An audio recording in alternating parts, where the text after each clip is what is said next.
এই লোকটা এই অদ্ভুত সিন্দুকটাকে বাড়ির ভেতর এনে এটার লকগুলো খুলতে থাকে। তখন এই সিন্দুকের ভেতর থেকে লোকটা অদ্ভুত একটা পেঙ্গুইন পেয়ে যায়, যেটা কিনা পুরোপুরি বরফের জমা ছিল। লোকটা এটাকে পুতুল ভেবে তার টেবিলের উপর রেখে দেয় আর উল্টো দিকে ঘুরে মোবাইলে কথা বলতে থাকে। কিন্তু পিছনে পেঙ্গুইনের মধ্যে হালকা হালকা জীবন এসে পড়ছিল আর একটা পর্যায়ে হাইপারনেশন থেকে বের হয়ে পড়ে। এরপর যখন লোকটা পেছনে তাকায় তখন সে ওই পেঙ্গুইনটা দেখতে পাচ্ছিল না, তাই লোকটা পেঙ্গুইনটাকে এদিক সেদিক খুঁজতে থাকে। আর ঠিক তখনই লোকটা পেছন থেকে একটা আওয়াজ পায়। তো যখনই লোকটা পেছনে তাকায় তখন পেঙ্গুইন তার দিকেই দেখছিল।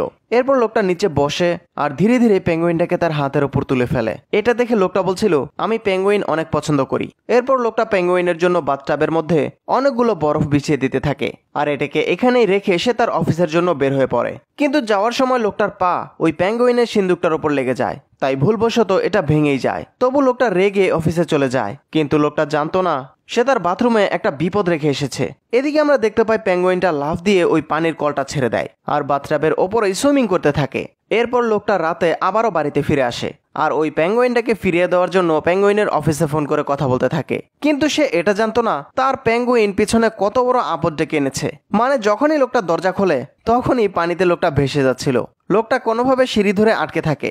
তখনই এখানে পেঙ্গুইন চলে আসে। লোকটা পেঙ্গুইনকে দেখে অনেক বকা দিতে থাকে, কিন্তু ওই পেঙ্গুইন লোকটাকে উত্তরগুলো মুখ দিয়ে না অন্য কিছু দিয়েই দিচ্ছিল। এরপর সারা রাত লোকটা এই পেঙ্গুইনটাকে তার মালিকের কাছে পাঠানোর জন্য অনেক সার্চ করতে থাকে আর এভাবেই সে ঘুমিয়ে পড়ে। কিন্তু সকাল হতেই পেঙ্গুইন এই লোকটার চেহারা দেখে অনেক জোরে চেঁচাতে থাকে। এটা দেখে তো লোকটা অনেক ভয় পেয়ে যায়, তাই লোকটা এই পেঙ্গুইনটাকে ধাক্কা দিয়ে বাইরে বের করতে থাকে। কিন্তু পেঙ্গুইন এখান থেকে যেতে রাজি ছিল না। তখন লোকটা তার সামনেই একটা জারে পানি দেখতে পায়, তাই লোকটা ফুল বের করে জারের পানিগুলো ফ্লোরে ফেলে দেয় আর এই পানির উপর পেঙ্গুইনটাকে ধরে ছুঁড়ে মারে। এরপর সে খুশি হয়ে ভেতরে গিয়ে আবারও ঘুমাতে থাকে। কিন্তু এরপর যখন লোকটা আবারও অফিস থেকে ফিরে আসে তখন হোটেল ম্যানেজার আবারও তাকে পেঙ্গুইনটা দিয়ে দেয়। তো এই পেঙ্গুইনটাকে নিয়ে লোকটা আবারও তার রুমে চলে আসে, কারণ আজকে লোকটার ছেলের জন্মদিন ছিল, তাই সে তার ছেলের জন্য গিফট রেডি করছিল। কিন্তু তখনই লোকটা দেখতে পায় পেঙ্গুইন একটা শো দেখে অনেক মজা পাচ্ছিল, তাই সে পেছন থেকে এই চ্যানেলটাই বদলে দেয়। এটা দেখে পেঙ্গুইন রেগে তার কাছে এসে ওই গিফট বক্সটা খুলে ফেলে। কিন্তু তখনই দরজায় বেল বাজে। এরপর লোকটা যখন বাইরে এসে দেখে তখন তার সামনে সেই একই সিন্দুক ছিল। এবার তো লোকটা অনেক খুশি হয়ে যায়, কারণ এতক্ষণে সেই পেঙ্গুইনটা থেকে মুক্তি পাবে। সে বক্সটাকে খুলে পেঙ্গুইনটাকে ধরতে থাকে, কিন্তু তার পেছন থেকে ওই সিন্দুক থেকে আরো 2টা পেঙ্গুইন বের হয়ে আসে। আর যখনই সে পেঙ্গুইনটাকে ধরে ভেতরে ভরে তখনই 2-4টা আরো পেঙ্গুইন বের হয়ে পড়ে। কিন্তু এগুলোর ব্যাপারে লোকটা একদমই অজ্ঞানী ছিল।